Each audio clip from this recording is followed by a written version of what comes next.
네, 전일 코스피 지수는 장중에 변동성이 있었지만 장 마감을 앞두고 반등을 하더니 결국에는 또 신고가를 쓰며 마감을 했습니다. 종목에 대한 전략들 오늘도 두 분과 함께 좀 자세히 세워보겠습니다. 펠리즈 투자리서치 김민수 대표, 이베스트 투자증권 IM 영업팀 염승환 차장 나와 계십니다. 두 분 안녕하세요. 네, 전일 이제 시장의 특징주들 하나씩 만나볼 텐데 러시아의 코로나19 백신 등록 소식과 함께 국내 증시 안에서 또 여행과 관광 관련주들이 대거 급등을 하게 됐습니다. 그중에 이제 노랑풍선이라는 여행 회사가 상한가를 기록하는 흐름이 연출이 됐잖아요. 일시적인 반등으로 봐야 될까요? 어떻게 봐야 되나요, 차장님? 아직은 일시적으로 봐야 되지 않을까 이렇게 좀 보고 있는데 일단 좀 불을 지펴준 것 같아요. 지금 요즘 분위기가 약간 컨택트형 기업으로 분위기가 완전히 넘어가고 있잖아요.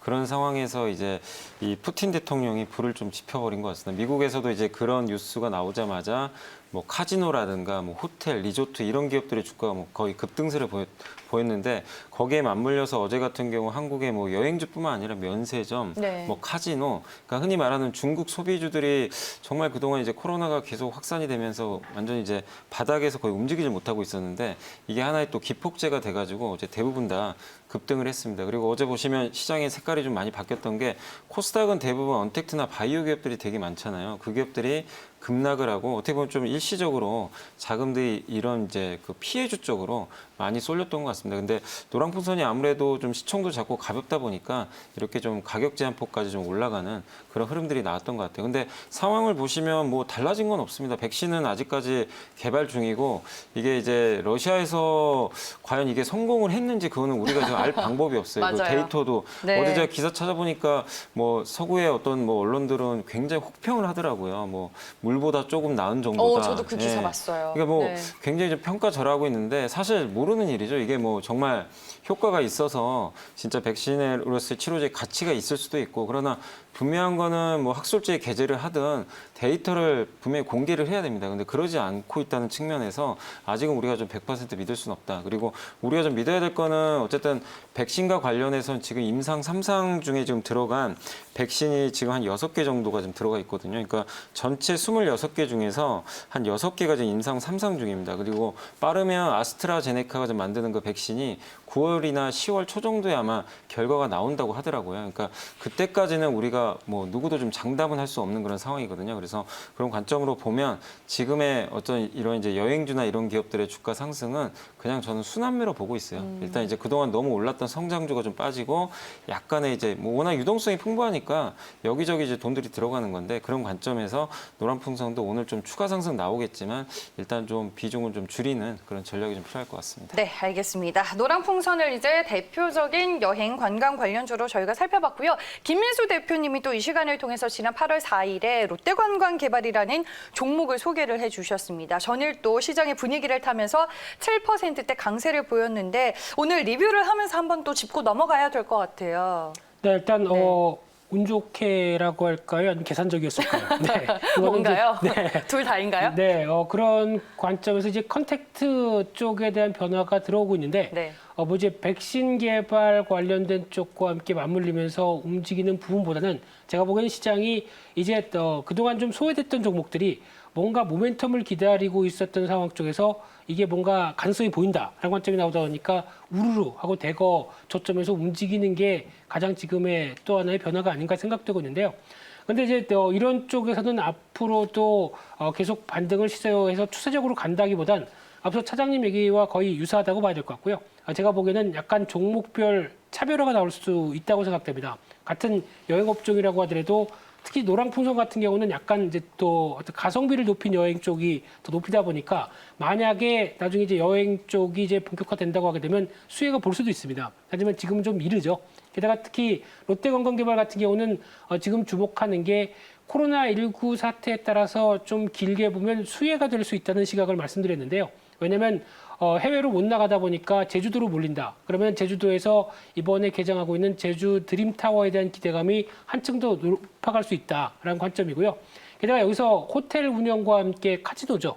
둘 다 하다 보니까 호텔과 관련된 여행도 될 수 있고 카지노주도 될 수 있다라는 관점 쪽에서 둘 다 주목을 하고 있는 상황들인데 그러다 보니까 지금까지는 계속 어떤 이 리조트를 개발하면서 자금이 들어가다 보니까 우리 실적이 그렇게 썩 좋지 못했죠. 근데 개장한 이후에 어느 정도 다시 부각을 받는다고 하게 되면 한 하반기, 늦어도 하반기 이후나 아니면 내년부터는 턴어라운드가 될 가능성이 높다는 관점 쪽에서 바라보고 있고요. 그런 흐름이라고 한다면 지금 최근에 나오고 있는 패턴들이 계속 고점을 넓히면서 올라간다라고 하게 되면 적어도 일단 지난 작년 6월 달이었었죠. 이 정도 부분까지 기대감이 다시 모여서 움직였던 가격대까지 올라간다라고 되면 일단은 22,000원대 부분까지는 충분히 시도가 나오지 않을까라는 것 그때 이제 목표 주가가 2만 원이었는데 조금 더 올리시는 거예요? 예, 주가가 오르다 보니까 욕심을 조금 내겠습니다. 네. 그래서 직전 고점대 수준 정도까지 한번 더 레벨업 시도하는 쪽으로 목표가를 맞춰보도록 하겠습니다. 네, 알겠습니다. 롯데관광개발 전일도 장중에 10% 넘게 오르며 고점 19,200원에 터치하기도 했었는데 10%가량 더 올려주셨습니다. 목표 주가 22,000원 보시고 종목 대응 전략 세워보시길 바라겠습니다. 네, 다음 종목은 이제 오늘 실적 발표를 앞두고 있는 종목들 짚어보겠습니다. 이제 실적 발표가 막바지에 다다르고 있는 상황에서 또 게임주들의 실적 발표가 기다리고 있는데요. 오늘 NC소프트가 2분기 실적을 공개할 예정입니다. 시장 예상치부터 만나보겠습니다. 네, 매출액은 전년 대비 52%가량 증가한 6,278억 원 예상이 되고 있고요. 영업이익은 84.73% 급증한 2,390억 원으로 추정이 되고 있습니다.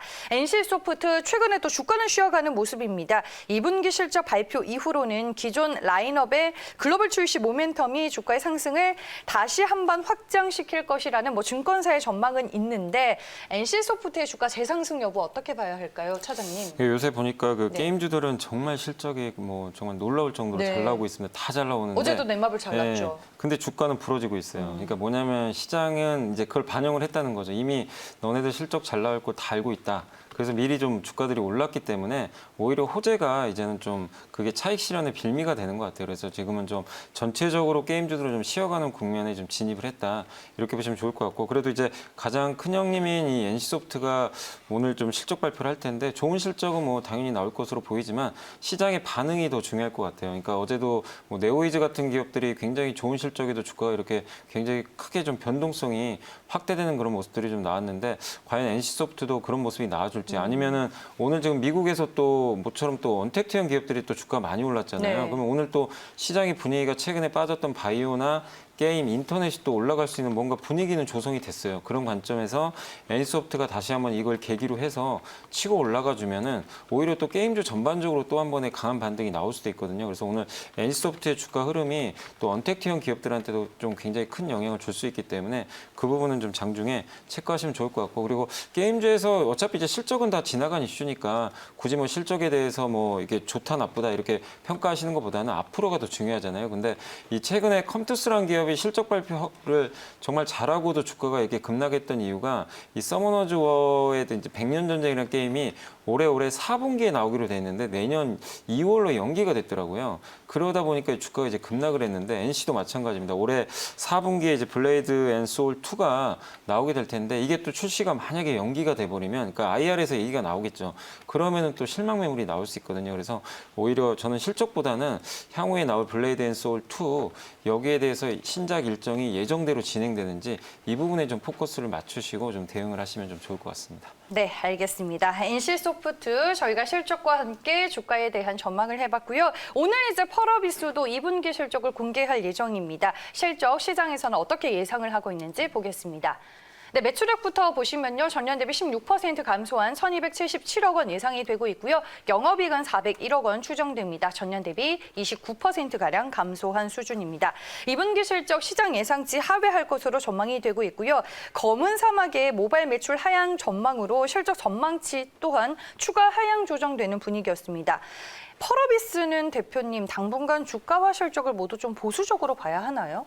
네, 저도 검은 사막 한 지가 6개월이 넘었습니다. 네. 일단 지금 쉬고 있고요. 네. 그런 차원으로 봤을 때 제가 보는 게임주의 입장 쪽으로서는 언택트 쪽으로 부각을 받았는데 지속성이 없다라는 가장 큰 대표적인 이유가 신작에 대한 기대감이 사라진다는 쪽으로 바라봐야 될 것 같습니다. 특히 게임주는 엔터테인먼트 산업의 가장 또 첨단의 모습이죠. 그러다 보니까 계속 신규 게임이 나와서 흥행을 하고 그에 따라서 계속 앞으로의 기대감과 실적을 보강시키는 이런 선순환이 맞아져야 되는데 지금 신작이 계속 나오는 게 지연되거나 못 나오고 있죠. 이 가장 큰 원인이 게임 업계 쪽에서는 첫 번째로 꼽는 게 52시간 근무제라고 합니다. 그렇다는 얘기는 그에 따라서 계속 이제 출시를 앞두고 있으면 계속 베타 서비스 하면서 어떤 여러 가지 흐름들을 보완시켜야 되는데 이를 못하게 만드는 인건비에 올라가는 모습들과 그리고 52시간 근무제 제한 이런 쪽이 아무래도 부담이 크기 때문에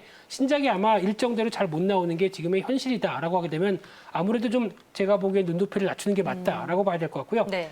특히 이런 부분들이 신규 게임이 나와서 히트를 친다. 웹젠이죠. 최근에 나오고 있는 웹젠의 동향들은 이와 큰 차이를 보이고 있다는 관점 쪽에서 주목을 하셔야 될 것 같은데 그러면 이제 지금 펄어비스 같은 경우는 이 검은 사막으로 한계를 보인다. 그러면 이제 다음이 붉은 사막입니다. 이게 지금 계속 연기가 되고 있죠. 내년 4분기에 나올 가능성에 지금 회사는 얘기를 하고 있는데 더 늦춰질 것 같습니다. 게다가 또 뭐 도깨비라든가 그리고 플랜 8 특히 FPS 관련된 쪽이다 보니까 특히 그래픽을 잘 만드는 펄어비스가 이런 쪽으로 나간다라고 하게 되면 상대적으로 기대감은 높은데 계속 지연되고 있죠.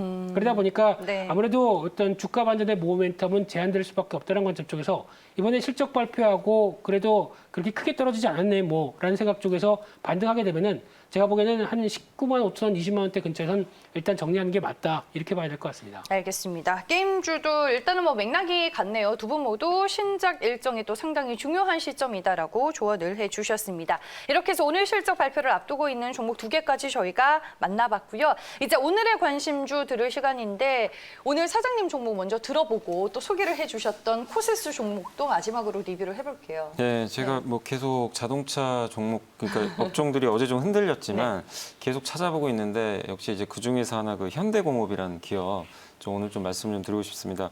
이 자동차 섹터에서 그러니까 현대차가 이번 2분기 실적에서 여러분들이 가장 눈에 띄었던 게 단가 상승이거든요. 그러니까 이 마진이 굉장히 좀 올라갔는데 그 배경이 결국 제너시스가 국내에서 엄청난 이제 흥행을 하면서 판매가 증가하다 보니까 결국 이제 거기서 이제 믹스 개선이 일어나면서 실적이 굉장히 좀 잘 나왔거든요. 근데 이게 이제 제너시스가 이제 9월부터 또 미국 쪽으로도 출시가 된다라고 하니까 한국에 있던 이제 제너시스 이 라인업들이 해외 쪽으로 이제 본격적으로 진출을 하게 됩니다. 그러면 결국 제너시스 매출 비중이 높은 부품사들이 당연히 따라서 좋아질 수밖에 없는 그림으로 갈 수밖에 없는데 대표적인 게 바로 현대공업입니다. 현대공업이 이제 제너시스 브랜드에 들어가는 뭐 헤드레스트라든가 이제 암레스트, 팔걸이 이런 것들을 이제 주로 만들어서 납품을 하는 기업인데 이게 사실 고가 브랜드 같은 경우는 또 굉장히 부품 회사들한테 마진도 굉장히 좀 높게 해주는 걸로 좀 알고 있거든요. 그래서 그런 관점에서 지금 최근에 제너시스 GV80이라든가 이런 것들의 판매 호조, 생산 호조는 현대공업 주가에도 굉장히 긍정적으로 작용할 것으로 좀 보여지고 실제 지금 대부분의 그 부품사들이 좀 어려운 상황 속에서도 현대공업은 지금 실적이 굉장히 좋습니다. 이익이 212%, 그러니까 2분기 실적이 굉장히 놀라울 정도로 좀 깜짝 성장을 좀 기록을 해줬습니다. 그래서 이런 것들을 봤을 때 앞으로 제네시스 브랜드의 좀 강력한 또 모멘텀이 이어진다는 과정을 했을 때 지금 시가총액이 800억밖에 안 되거든요. 그런 관점으로 보면 굉장히 아직도 싸기 때문에 자동차 부품, 그러니까 자동차 내가 현대차 좀 아쉽다고 생각하시는 분들은 좀 부품에서 눈 돌려보면 또 살 것들 되게 많아요. 좋아지는 것들. 그래서 현대공업 좀 선택하시면 좋겠고 가격 전략은 일단 매수가는 한 5,350원. 어제 종가보다 좀 밑쪽에서 좀 들어가시면 좋겠고요. 목표가는 기존의 위쪽인 한 6,000원, 손절가는 5,000원 정도 설정하셔가지고 일단 한번 좀 오늘 저가에 매수하시는 전략 좀 필요할 것 같습니다. 네, 알겠습니다. 오늘 관심주로는 현대공업 저희가 얘기 들어봤고요. 목표 주가 6,000원 참고를 해보시길 바랍니다. 그리고 8월 11일이었죠. 염승환 사장님의 관심주가 코세스였는데 전일 목표 주가 9,300원에 장중에 찍고 하락으로 마감이 됐더라고요. 리뷰를 해봐야 될 것 같아요. 그러니까 이게 네. 사실 이제 저번에도 한번 말씀드렸지만 그 중국의 이제 중국 쪽에 어느 회사가 될지 몰랐지만 이제 미니 LED에 들어간 이제 리페어링 이 수리해주는 이제 장비인데 네. 이 장비 수주가 될 것으로 이제 전망들을 하고 있었는데 어제 그 기사가 나왔던 것 같아요. BOE 관계사라고 하는데 중국에 그쪽으로 아마 좀 장비가 수주될 거다 그런 기사가 하나 나왔습니다. 그러다 보니까 이제 장중에 그 모멘텀을 받아가지고 한번 좀 일시적으로 올랐다가 오히려 항상 그렇지만 장중에 저런 뭐 공급 계약이나 이런 수주 기대감 뉴스 나오면 또 약간 이제 차익 매물들이 좀 나오다 재료 보니까 소멸이 됐군요. 그래서 이제 그런 기대감이 올랐다가 오히려 이제 좀 뉴스에 팔자 이런 좀 분위기가 나오면서 좀 주가가 좀 다시 오후에는 좀 빠졌던 것 같은데 그러나 이게 모멘텀이 꺾인 건 아니기 때문에 사실 이제 제가 봤을 때 그게 핵심은 아니거든요. 이 회사에 제가 그 말씀을 드렸던 가장 핵심은 에어팟, 이제 무선 에어팟에 그걸 만들기 위한 이제 레이저 커팅 장비인데 그게 앞으로도 뭐 갤럭시 버즈도 그렇지만 계속해서 이쪽 무선 에어팟 시장이 커지잖아요. 그쪽 장비 매출 늘어날 수 있기 때문에 거기에 포인트를 맞추신다면 뭐 지금의 주가 흔들림에 흔들리실 필요는 없을 것 같고요. 전략은 간단합니다. 8,000원만 이탈하지 않으면 계속해서 좀 보유하는 전략 좀 말씀드리겠습니다. 네, 알겠습니다. 코세스 종목 리뷰까지 저희가 모두 마쳤습니다. 오늘 두 분 말씀은 여기까지 듣겠습니다. 지금까지 이베스 투자증권 IM영업팀 염승환 차장, 펠리즈 투자일리서치 김민수 대표와 함께했습니다. 오늘 말씀 고맙습니다.